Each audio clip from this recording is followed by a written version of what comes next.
Selamat pagi, siang, malam, salam olahraga. Anda sedang menyaksikan laporan khusus seputar perkembangan terkini sepak bola nasional. Tahun 2026 menandai babak baru bagi tim nasional Indonesia.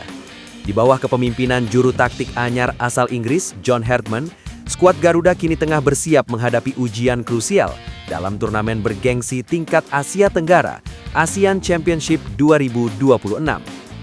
Turnamen ini bukan sekedar ajang perebutan piala, melainkan sebuah pertaruhan harga diri dan pembuktian strategi jangka panjang federasi. Berdasarkan hasil pengundian grup yang baru saja dilangsungkan di Jakarta, Indonesia dipastikan masuk ke dalam grup neraka, atau lebih tepatnya grup penuh intrik, grup A. Takdir kembali mempertemukan Indonesia dengan rival abadi sekaligus juara bertahan, Vietnam. Selain itu, grup ini juga dihuni oleh Singapura yang tengah bangkit, Kamboja, serta satu tim pemenang babak play-off.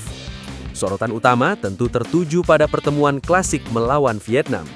Sejarah mencatat dalam satu dekade terakhir sejak tahun 2016, Indonesia belum pernah merasakan manisnya kemenangan atas The Golden Star Warriors di ajang spesifik ini. Kini, beban untuk memutus kutukan 10 tahun tersebut berada di pundak John Herdman. Menjelang bergulirnya turnamen, atmosfer kompetisi mulai memanas di luar lapangan. Media Vietnam, Soha.vn, melancarkan perang urat saraf dengan menantang Indonesia untuk menurunkan kekuatan penuh. Mereka secara spesifik menantikan kehadiran skuad bertabur bintang yang merumput di Eropa, atau yang kerap disebut sebagai skuad Grade A. Ekspektasi publik regional adalah melihat tembok pertahanan Garuda dikawal oleh nama-nama besar seperti Emil Audero, Jay Itzes yang berkarir di Serie A, Kevin Dix di Bundesliga, hingga Kelvin Verdonk di Ligue 1 Prancis. Namun, menanggapi tantangan tersebut, Herdman menunjukkan kelasnya sebagai pelatih yang berpikiran strategis dan realistis. Menyadari bahwa ASEAN Championship 2026 digelar di luar kalender resmi FIFA, Herdman menolak untuk memaksakan pemanggilan pemain yang sedang sibuk berkompetisi di liga-liga top Eropa. Dalam pandangannya, turnamen ini justru menjadi momentum emas, sebuah kawah candra di muka untuk menguji kedalaman skuad pelapis dan talenta lokal. Herdman menegaskan bahwa prioritas utamanya adalah memahami seberapa dalam kualitas cadangan yang dimiliki Indonesia.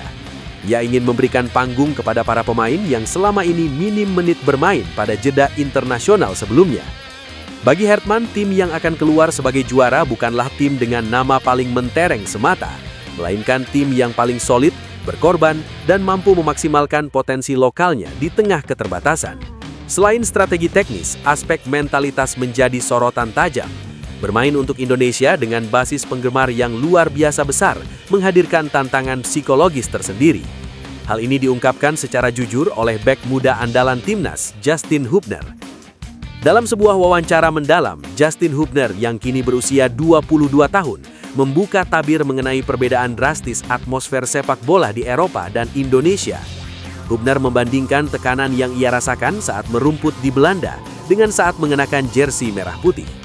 Menurutnya, kritik di Belanda umumnya hanya datang dari segelintir orang di tribun stadion. Namun di Indonesia, skalanya melonjak drastis. Satu kesalahan kecil di lapangan dapat memicu gelombang kritik dari ratusan ribu orang di media sosial. Hubner menggambarkan situasi ini sebagai ujian mental yang nyata.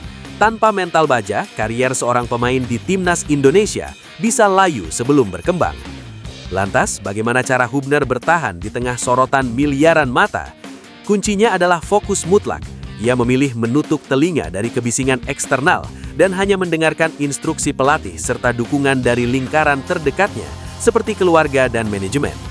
Bagi pemain berdarah Indonesia-Belanda ini, tekanan tersebut kini bukan lagi beban, melainkan tantangan yang mematangkannya sebagai pesepak bola profesional. Visi John Herdman tidak hanya terpaku pada turnamen regional. Ia membawa mandat besar untuk membangun fondasi tim menuju Piala Dunia 2030. Sinyal kuat telah diberikan bahwa pintu naturalisasi bagi pemain keturunan berkualitas Grade A masih terbuka lebar. Terdapat 3 nama pemain yang berkarir di Eropa yang kini santer dikaitkan dengan rencana besar tersebut. Nama pertama adalah Jadon Oosterwolde, pemain yang kini membela raksasa Turki Fenerbahce, adalah definisi pemain modern yang serba bisa. Dengan postur menjulang 189 cm, Oosterwolde mampu bermain sama baiknya sebagai bek kiri, bek tengah hingga gelandang. Pengalamannya tampil hampir 90 kali di kompetisi elit Eropa akan membawa dimensi kekuatan baru bagi lini pertahanan Garuda. Nama kedua datang dari Belanda, yakni Tristan Goijer, produk asli Akademi Ajax Amsterdam yang kini ditempa di PEC Zwolle, menawarkan fleksibilitas taktikal yang sangat disukai pelatih modern. Goijer mampu mengisi pos bek kanan, bek tengah hingga sayap, memberikan kedalaman skuad yang krusial untuk persaingan jangka panjang.